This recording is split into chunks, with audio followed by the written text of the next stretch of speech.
ভারত বাংলাদেশের উপর দিয়ে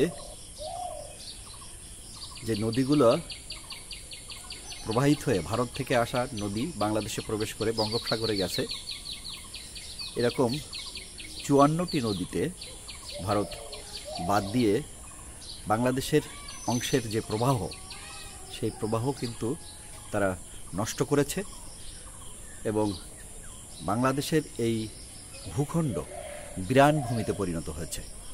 বর্ষা মৌসুমে যখন তাদের অতিরিক্ত পানি তাদের নিজেদের জন্য সমস্যা হয়, তখন তারা বিনা নোটিশে এই পানি ছেড়ে দিয়ে আমাদের এই ভূখণ্ড বন্যায় প্লাবিত হতে, ঝুঁকির মধ্যে ফেলতে কোনো ধরনের দ্বিধা করে না।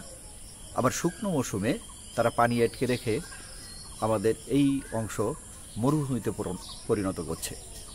আপনারা জানেন, এরকম যে কয়টি নদী, তার মধ্যে বেশ কয়েকটা নদীর নাম আমরা উল্লেখ করতে পারি, যেমন ফারাক্কা সবথেকে বড় পানি প্রবাহ, গঙ্গা 1000 কিলোমিটার প্রবাহিত হয়ে ভারতের উপর দিয়ে প্রবাহিত হয়ে দক্ষিণ পূর্বমুখী হয়ে এটা আমাদের দেশে প্রবেশ করেছে। এই গঙ্গা নামে ভারতে প্রবাহিত হলে বাংলাদেশের এই অংশে এসে এটি পদ্মা নামে এটা মেঘনা মোহনা অতিক্রম করে বঙ্গোপসাগরে এসেছে।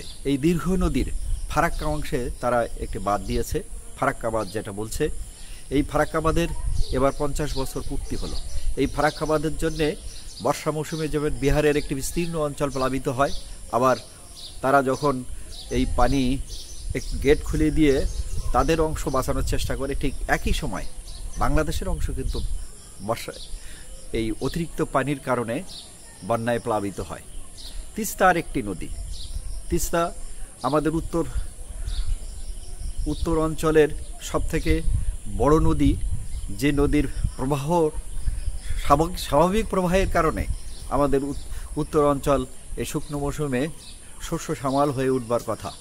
এই তিস্তা নদীতে তাদের অংশে গজলডোবাতে একটি বাঁধ দিয়ে তারা এই নদীর পানি অন্যদিকে সরিয়ে নিচ্ছে। আমার সুযোগ হয়েছে গজলডোবার তাদের সেই বাঁধ দেখতে যাওয়ার। আমি দেখেছি যার পরিকল্পিতভাবে তারা তিস্তার স্বাভাবিক প্রবাহটাকে বন্ধ করে দিয়ে একটি ক্যানেলের মধ্য দিয়ে, পাকা ক্যানেলের মধ্য দিয়ে তারা পানি সরিয়ে নিচ্ছে।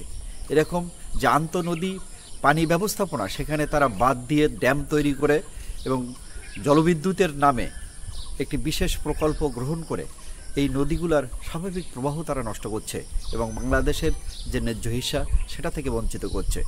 আন্তর্জাতিক আইন বলছে, দুই দেশের মধ্য দিয়ে যদি কোনো নদী প্রবাহিত হয়, সেই নদীর পানি প্রবাহে কিন্তু বাঁধ সৃষ্টি করা যাবে না।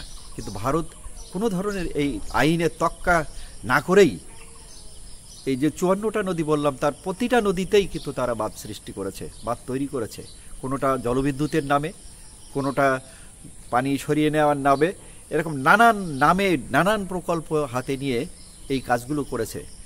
সেখানকার পরিবেশবিদরাও কিন্তু এই বাঁধ নির্মাণে তারা বাধা সৃষ্টি করেছে, কিন্তু তারপরেও কিন্তু সরকার সেটা শোনেনি। তারা আগ্রাসী মনোভাব থেকে এই কাজটি করেছে। আমরা বিশ্বাস করতে চাই আমাদের সরকার ভারত সরকারের সঙ্গে আলোচনার মধ্যে দিয়ে এই আন্তঃনদী পানির যে ন্যায্য হিস্সা সেটি আদায় করবার জন্য যে ধরনের কৌশল প্রয়োগ করা দরকার, সেগুলো প্রয়োগ করে বাংলাদেশের মানুষের স্বাভাবিক জীবনযাত্রা ফিরিয়ে আসবার সুযোগ করে দেবেন, এই প্রত্যাশা রাখছি। সবাইকে অসংখ্য ধন্যবাদ।